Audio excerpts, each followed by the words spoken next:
Thousands of Americans on both coasts took to the streets after a Florida jury cleared George Zimmerman of all charges in the shooting death of unarmed black teenager Trayvon Martin in 2012.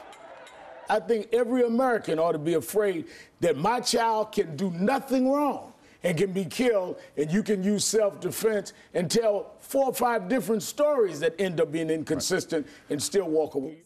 6 women jurors deliberated for 16 hours over 2 days and found Zimmerman not guilty of second-degree murder and manslaughter in a case that has polarized the United States and sparked fierce debates about racial profiling, gangster fashion, and guns.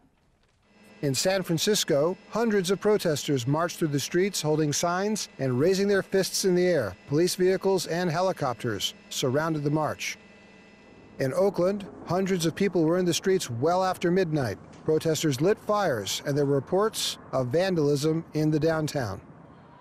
In Washington, D.C., irate protesters swarmed into the streets and shouted slogans against racism and unequal justice.